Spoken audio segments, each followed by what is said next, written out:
Guten Tag alle, Herr Wallis hier. Heute werden wir über Possessive Pronomen sprechen. Many of you had questions about the possessive pronouns in German, so I'm going to try to answer some of those questions here. First of all, possessive pronouns are a subcategory of pronouns, and they specifically show who possesses something. They are, as a rule, in front of the nouns, and possessive pronouns are declinable, meaning they do change, so that's important, and we'll look at that. First, let's take a look at the possessive pronouns in German to make sure that we know their meanings. You have mein, which is equivalent to German to the English mine. Dein, which is the informal singular you. Sein, which means his. Ihr, which means her. Sein, which is used to referring to a thing, so it's.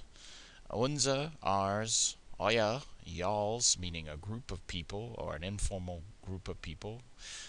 Ihr, which is the you formal possessive pronoun, and then ihr can also mean theirs. Okay, so let's take a look at how this declines. So possessive pronouns decline, or if you prefer, change, depending upon one or two things, really, both things. One, what case the noun is in that the possessive pronoun is describing, and two, what gender is the noun that the pronoun is describing. So this is why it's so important that people who want to learn German become familiar and become masters of determining the case of nouns.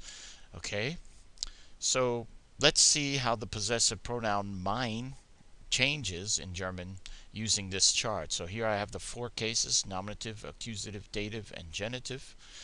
So we're just going to take a der word, Hund. We're going to say, if it's nominative, we say mein Hund. If it's feminine, meine Katze. If it's neuter, mein Auto. And the plural would be with an E as well, meine Katzen. Okay, in the accusative, I always tell my students the only thing that changes in the accusative are the masculine nouns. So just like with definite articles where der changes to den, die and das stay the same is true here with the possessive pronouns. The mein will change to meinen for masculine nouns, but the rest of the nouns will stay the same from the nominative. When we get to the dative, which is for indirect objects, and we'll discuss what each of these cases is for so that you can understand them, der words change to dem, so this is reflected on the possessive pronoun by adding an em, so meinem Hund. Die words change to der, this is reflected onto the possessive pronoun with the er ending, meine Katze. Das words change to dem, so the em will be reflected on the possessive pronoun. And you have something called the dative plural in German. So this is where the plural will change to meinen, and the noun will take an n or en depending on what it already ends in. In this case, Katze ends in an e, so we just add an n, meinen Katzen. And the genitive, der changes to des, die to der. So that's why we have the es on mein minus Hundes. And remember the rule for masculine and neuter nouns in the genitive: if it is one syllable long, like the word Hund, you will add an es to it, minus Hundes. And if it was more than one syllable long, for example, Bruder, which is two syllables, it'd just be an s, minus Bruders. Okay, meine Katze for feminine nouns, minus Auto. Autos will take the s, just like the rule for the masculine noun. Auto is two syllables, and meine Katzen is the plural. Okay, remember to capitalize possessive pronouns when they start a sentence. Remember, that's just like the English rule. You capitalize the first word in a sentence. But in German, unlike English, all nouns are capitalized. In English, proper nouns are capitalized, but common nouns are not. This is not the case in German. You want to capitalize all nouns in German.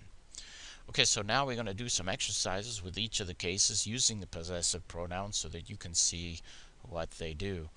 The nominative case, remember, is for a noun that is the subject of a sentence or follows a conjugation of the verb sein, what we call in English the predicate nominative.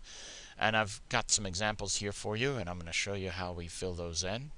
in the nominative. So I have three nouns here: der Hund, which is masculine, die Katze, feminine, and das Auto, neuter, so that you can see it both used as a subject and as a predicate nominative. So, mein Hund ist sehr nett, das ist mein Hund. Meine Katze ist sehr gemein, das ist meine Katze. Mein Auto ist sehr alt, das ist mein Auto. So you can see here how it is used, and notice for der and das words in the nominative, it's just mein. The only words that change in the nominative that you're going to have to change rather the possessive pronoun is with feminine nouns, and you add an e like meine Katze. Okay, the accusative is used in German to refer to direct objects of a sentence. So remember, if it's a direct object, it's accusative. And what is the direct object? Just to recall, direct object is what receives the action of the verb. Okay, and also it can occur after a certain accusative prepositions in German, and I always said the rhyme durch, für, gegen, ohne, so these are a way to remember some of the accusative prepositions. But check out our video on that, and you'll be able to go. We have several videos on accusative and dative prepositions, as well as genitive prepositions. Okay, so here I again have my three words: der Hund, masculine, die Katze, and I'm using das Auto. But now I'm using the Hund as a direct object. Hast du meinen Hund gesehen? And you see now that der has changed to den, and I've reflected this by adding an en onto the possessive pronoun mein. Das ist für meinen Hund. Hast du meine Katze gesehen? Das ist für meine Katze. Hast du mein Auto gesehen? Das ist für mein Auto. Now, just to note, you can do this with any of the possessive pronouns. So you learn it for mine, you'll learn it for all of them because the endings are the same for all of them. Okay, next category is dative.